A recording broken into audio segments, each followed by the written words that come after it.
Thank you, Nicole. Distinguished guests, members of the press, and fellow Canadians, thank you for joining me today and allowing me to provide you with an update on the security challenges facing Canada. Invités d'honneur, membres de la presse, concitoyennes et concitoyens canadiens, merci d'être ici aujourd'hui et de me donner l'occasion de parler des défis auxquels fait face le Canada en matière de sécurité. It's my first time addressing Canadians as the director of CSIS, and I do so at a time when Canada's national security environment is more complex and dynamic than at any point in recent memory. Polarization and radicalization are on the rise, and social cohesion is eroding. Global events are unpredictable, and competition between states is intensifying. Our global environment emboldens competitors, attempts to interfere and spy, and advancements in technology enable our adversaries while challenging us to adapt. All aspects of national security have risen in urgency and in priority, and the demands on our service are unrelenting, and there is no clear path to a simpler future. But while challenged, CSIS has remained strong and able. We have trusted partners in Canada and abroad, and together with them, we've acted decisively to keep Canadians safe. Our intelligence professionals devote themselves to protecting the rights, freedoms, and safety of all in Canada. Even when they aren't aware of it, Canadians benefit greatly from their work. En parlant aujourd'hui de ce que nous avons constaté et de ce que nous avons fait, j'espère aider les Canadiens et les Canadiennes à mieux comprendre le contexte de la sécurité nationale. J'espère les aider à renforcer leur résilience face aux menaces, à prendre les décisions plus éclairées et se joindre à nous pour protéger la sécurité et la prospérité de notre pays. Je vais commencer par aborder le sujet de la menace liée à l'extrémisme violent. This year marks 40 years since the worst terrorist attack in Canadian history, the bombing of Air India Flight 182. This tragic event killed all 329 people on board, most of them Canadians, and it was a truly terrible moment in Canadian history. It serves as an important reminder of the consequences of violent extremism. The threat of violence, motivated by extreme religious, ideological, or political views, has changed significantly over the last 40 years, but it persists as one of Canada's most significant national security concerns.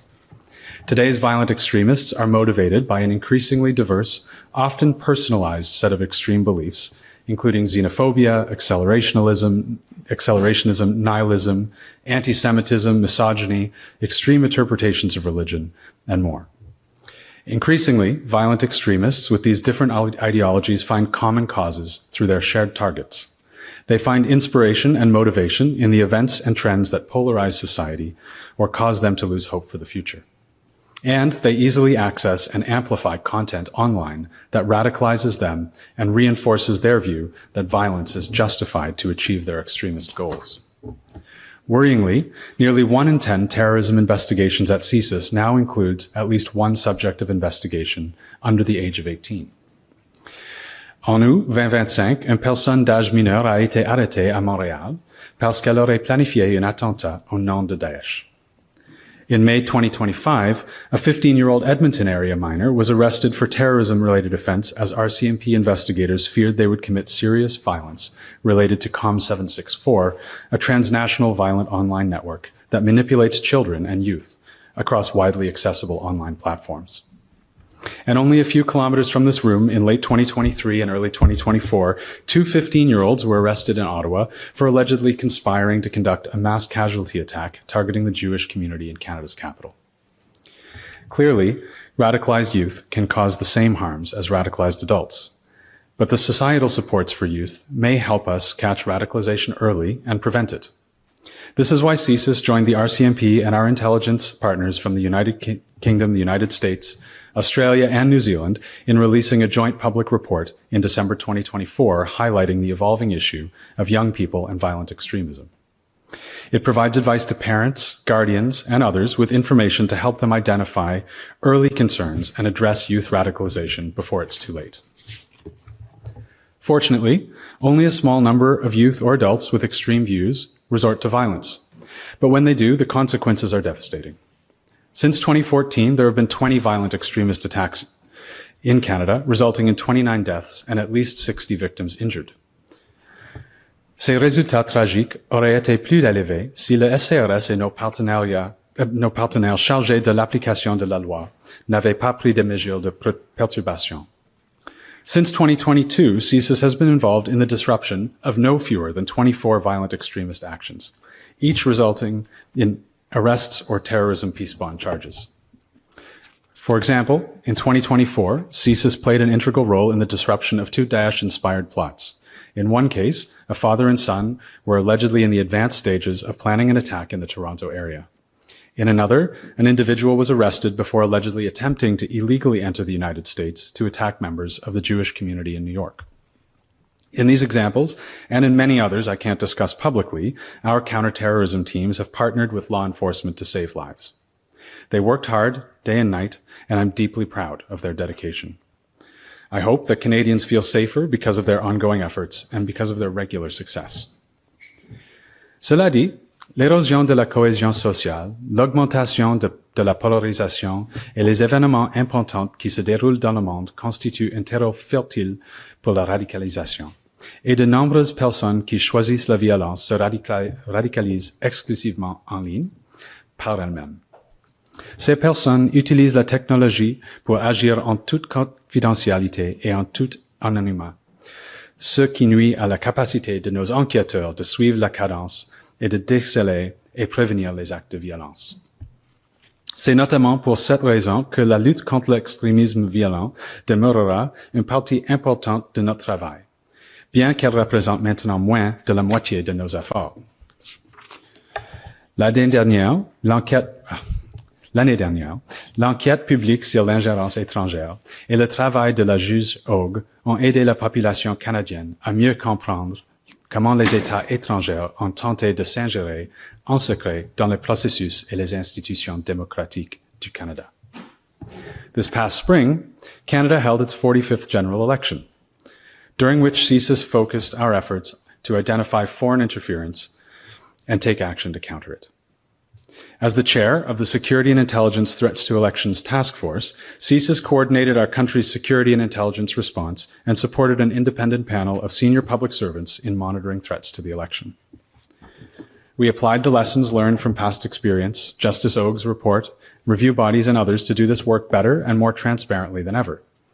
We shared the results of our efforts through weekly briefings to the media by senior officials during the election period and in October. Canadians can now read the details in our after-action reports online. In essence, while we did see some foreign interference activity of concern, Canadians can be assured that we saw nothing that had an impact on our ability to have a free and fair election. Le SCRS restera vigilant de façon à détecter les tentatives d'ingérence étrangère dans les processus et les institutions démocratiques du Canada. Nous prendrons les mesures qui s'imposent et qui nous continuerons de fournir des informations à la population canadienne pour qu'elle demeure résiliente et bien informée. Bien entendu, l'ingérence étrangère n'a pas seulement une incidence sur les processus et les institutions démocratiques du pays.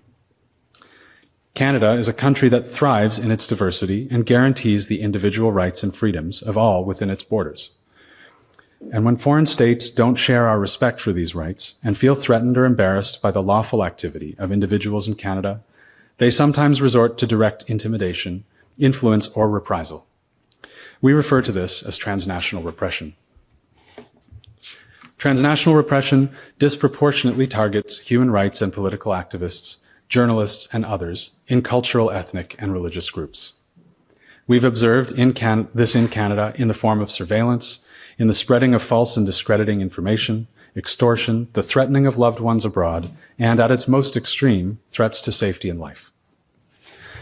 Ces actes ont des conséquences néfastes graves sur les personnes visées. Ils ont aussi pour effet d'intimider d'autres personnes, les dissuadant par exemple d'exercer leur droit à la liberté d'expression. Ils peuvent en outre dissuader des personnes de prendre part à des activités licites de défense d'une cause ou de participer pleinement à la vie communautaire ou la démocratie. As a Canadian institution that proudly defends the rights of all in Canada, CSIS collects intelligence and acts to defend against transnational repression. In the past, we've publicly discussed transnational repression by the People's Republic of China, India, and others. Particularly, in alarming cases over the last year, we've had to reprioritize our operations to counter the actions of Iranian intelligence services and their proxies who have targeted individuals they perceive as threats to their regime. In more than one case, this involved detecting, investigating, and disrupting potentially lethal threats against individuals in Canada. While CSIS can take action to counter transnational repression, we don't often do it alone. Our work with law enforcement often serves as our best defense. Also, alongside Public Safety Canada's Counter Foreign Interference Coordinator, we partner with ethnic, religious, and cultural communities. Dialogue with them serves equally to share our information about transnational repression and to help us better understand their experiences. Malheureusement, la répression transnationale et les autres formes d'ingérence étrangère ne sont pas les seules menaces qui font peser les autres États sur le Canada. Today's geopolitical environment is more dynamic and unpredictable than at any other time in recent memory. International relationships are shifting and states are competing more intensely for economic opportunity and global influence. Our adversaries monitor and seek to exploit any weakness and division that may arise. It's an environment where the value of intelligence is at its highest, and our adversaries will be more assertive than ever in trying to obtain it. Intelligence services have long focused their espionage efforts on those with access to sensitive or classified information. Government and military secrets, including insights into technology and economic strategies, have been the primary goals. Today, while the goals are similar, the targets are more varied. Some of the world's most advanced and emergent technology is now held by private sector and academic institutions. National governments are still targeted for sensitive intelligence, military and economic secrets, but so too are corporations and other levels of government whose data, technological innovations, influence, and access to resources can shift the balance of advantage. Le Canada jouit une économie avancée. Il regorge de ressources naturelles. Il occupe aussi une position enviable et influente au sein des tribunes multilatérales comme l'OTAN, le G7 et le groupe des 5, une alliance des services de renseignement. Les réussites du Canada font de lui un pays prospère. Elles font aussi de lui une cible. Et le SCRS est régulièrement témoin des efforts déployés par les services de renseignement étrangers pour recueillir des renseignements dans tous les secteurs de la société canadienne. Les informations classifiées et sensibles du gouvernement du Canada continuent d'être la cible des services de renseignement étrangers, notamment les services de renseignement civil et militaire de la Chine. Par l'entremise de médias sociaux et des plateformes de recherche d'emploi en ligne, les espions chinois ont tenté de recruter les personnes canadiennes qui avaient accès aux plans, aux intentions et aux informations du gouvernement, ainsi qu'à de l'expertise militaire. En collaboration avec ses partenaires, le SCRS a trouvé des façons de repérer et de contrer ces tentatives au cours de la dernière année. Nous travaillons aussi régulièrement avec Affaires mondiales Canada, le Centre de la sécurité des télécommunications et d'autres partenaires pour contrer les menaces d'espionnage provenant de la Russie. Cette collaboration nous permet, par exemple, d'utiliser les renseignements pour repérer des officiers de renseignement russes et empêcher leur venue au Canada. Notre collaboration avec les partenaires canadiens et alliés nous permet aussi d'affaiblir les services de renseignement russes à l'échelle mondiale. Par exemple, en contrant des tentatives de sabotage par l'entremise des entreprises de messagerie commerciale et de l'industrie du transport. Nos efforts en matière de contre-espionnage ne contribuent pas seulement à assurer la sécurité du Canada. Ils ont aussi autres effets positifs. As was recently highlighted in the media, illicit Russian procurement networks seek to illegally acquire Canadian goods and technologies, which they move to Russia through a complex series of front companies based around the world. Once in Russia, these Canadian products are then used to support Russian military efforts in Ukraine and elsewhere. This year, CSIS took action to prevent this by informing several Canadian companies that Europe-based front companies seeking to acquire their goods were in fact connected to Russian agents.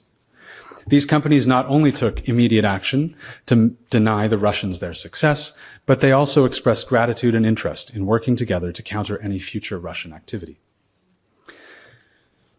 Canada is a proud Arctic nation, and the global Arctic has become a theater of increased interest due to its economic and strategic potential.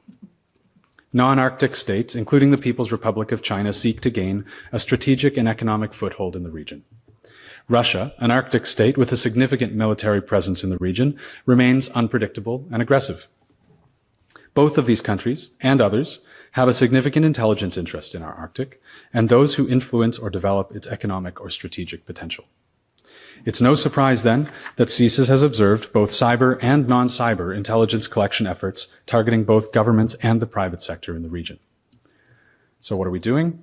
Well, we collect intelligence to identify any state activity that's counter to Canada's national interest. We engage significantly with Indigenous, Arctic, and Northern partners across Canada to develop awareness of what we observed and to learn from their insights.